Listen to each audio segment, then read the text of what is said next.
Hi, it's Paris from Epic Reviews. I wanted to show you how to swap out memory in your laptop or add more memory to your laptop. If you're having some problems, swapping out a new stick of memory can help. What will almost always help is adding an extra stick. If it turns out you've got room to add that, will make your system run faster.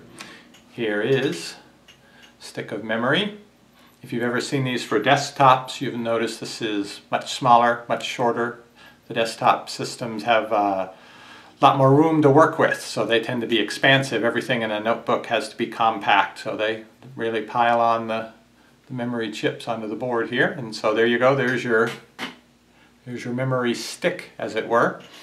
It's a complicated subject in terms of knowing the right memory, buying the right memory. There are lots of factors, both just to get it to work at all and then to get it to work optimally. For example, if you want to try to overclock your system, there are a lot of other factors to consider. So I don't want to talk about that right here.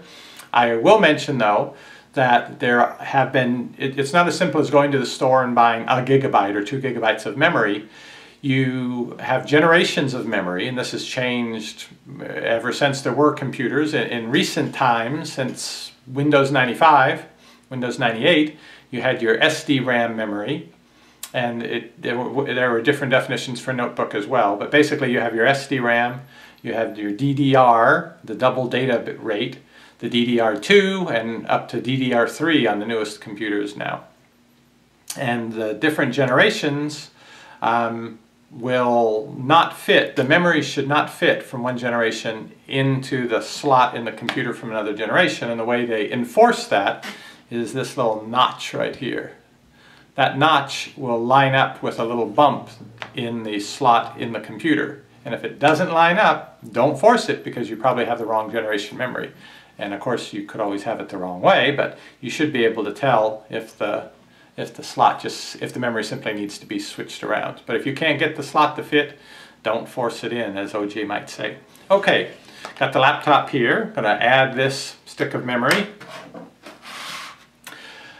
Very important before you do anything with internal components on your system to remove any power that might cause a short circuit, hurt you or hurt the computer. So of course unplug it. With a desktop, that's all you have to do. With a laptop, you have to remember to take the battery out, because that powers certain components in the system even when you think the computer is off. So you have to have everything switched to unlock here and slide this little guy so your battery will wiggle out. Set it to the side. Most laptops, there's a panel on the back that covers up the memory. Let me zoom in a little bit for you here. And sometimes it's a very large panel that will also cover the hard drive or some other little PCI cards or different things that you can put in your computer. But the memory anyway is almost always accessible from a panel on the back. In the case of my computer, this is an Asus. It's got 2 screws holding the panel in. And so I'm going to remove them. Oh, the other thing, make sure you have the power off, but you don't want to have any power in yourself that could damage things. Especially memory tends to be very sensitive to getting a static charge. So if the humidity is at all low, you want to make sure you're not carrying a charge that you might put onto the memory. So if you can touch something metal on the system is ideal. The metal screws that are that you can see, if they're painted, it doesn't really count because it won't necessarily discharge you into that.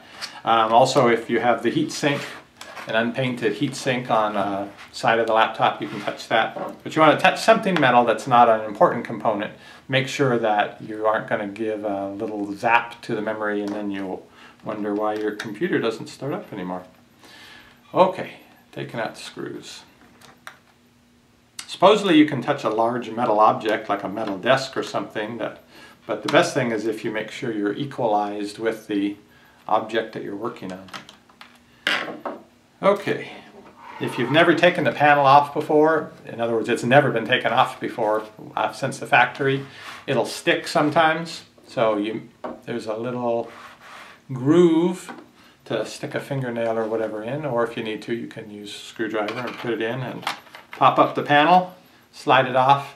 There are usually a few little plastic pieces holding it in. Sometimes you got to give it a good tug. Okay, so here we are in the memory compartment of this laptop. You can see here that we have space for 2 memory sticks. One is already full, and this is where I'm going to put this one. Let me show you though first how to remove this memory. Let's say I suspected that this memory had gone bad and I needed to swap it out. This is different than desktop. Desktop memory has little plastic deals on each end, and so if you're on a desktop system you have to slide down the plastic deals on each end and push them, and that actually pries the memory up out of the slot. So it's very different here, because what we're going to do is take the memory and look for where the memory would seat. So that's the slot. Well, I'm going to take the one out first. That's right here where you see all the gold little pins, and right here you can see it's all gold contacts along the edge. That's what's going to basically transfer data that the CPU is working on or that the hard drive needs to send somewhere. It goes through the motherboard, the circuitry, goes through those contacts into these chips where the data is stored temporarily, and when the CPU or the hard drive or someone needs that, it basically gets sent back through these gold connectors through the circuitry of the motherboard to wherever its destination is. So that's why you have to be so careful with static electricity and why you have to seat it just right. So to take out the chip that's already in there, they've put, maybe you can see it better on this side, there are little metal, not springs, but springy pieces of metal. And it's basically a spring-loaded type system. Let me show you as I remove this one. So you can see the memory here is laying flat, and it's in where it needs to have the contact. I'm going to push, if you have good fingernails or thumbnails, you can catch them on the springy pieces of metal. Let me see if I can zoom in a little more here. Not in focus. Okay. When you pull those out, the memory should pop up, maybe 5 degrees, 10 degrees, up to 45 degrees. And when it pops up, then you know you can pull it out. So I'm going to pull these to the side. And I don't know if you could see there, the memory did rise up, not a whole lot. Some computers it's more than there we go. Now I've finished releasing it. So the memory is up probably 25, 30 degrees. It just came up of its own accord because that's what it's supposed to do. And once it's at that point, you can pull it directly out of the connector, wiggle it back, and as it comes out, you can see right there the notch, and I think you can see right here a matching groove. So I'm going to put this memory stick right back in the same spot. And the way you do this is you have to put it in at an angle. You can't start out flat because of the way the whole mechanism is constructed, and you can't start out at a really high angle coming straight in. You got to try to approximate the angle that it came out at when you were taking it out. So make a note of that. Let's say 30 degrees or so. So I'm going to line it up, and you get the gold contacts in all the way along, but they're not completely in, because what you're going to do with your thumbs here is you're going to force it in. It's all the way in now because I don't see the gold contacts showing anymore here. Force it in and then push it down until it clicks. So listen. You hear the click? That means it's properly seated. So I've got my other memory stick here. This is the one I'm going to add to my system. So I need to look where the notch is here, and then I need to look and find the little bump here. I realize I have to flip it over. I'm going to take it, again, at about that 30-degree angle, line up the notch, push it in until I don't see the gold contacts anymore, and then push it straight down till it clicks. There we go, there's my click. They're both in flat, they're both held solid. If I look along the edges here, I don't see gold contacts sticking out. There's lots of gold stuff on there, but I don't see those gold contacts sticking out, so I believe this is properly seated.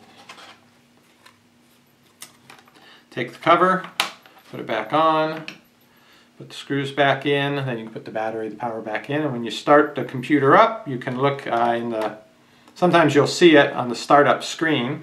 It'll tell you the amount of installed memory, or you could go into the BIOS and look. It'll tell you there one memory stick or two, what speed they're running at, and how much the total memory. Or you can just let it go into Windows, and you can right-click on the computer icon and look at the system properties and find out how much memory you have there. And I'm going to wide angle out a little here, put the battery back on, lock it into place, and I have now added a memory stick to my laptop, and it should run much faster. Alright, I'll show you here where you can check the installed memory, make sure it is being seen by the computer and then by Windows. I did F2 there to get into the BIOS. Looking down here, system memory is 4096 megabytes, which is 4 gigabytes. And I've got two 2 gigabyte sticks of RAM in there, so that's why it shows 4, so I know that it does see the memory correctly. I can go out of this, let it go into Windows, and I'll show you where to check it there. Okay, I don't have the computer icon shown on the desktop. Normally you would have one, it says computer. It's here though if you don't have it on the desktop. Right click on it and go to properties. And we can see right here under the processor the installed memory is 4 gigabytes. And so long as you see the amount that you think you should have in your computer, you're good to go.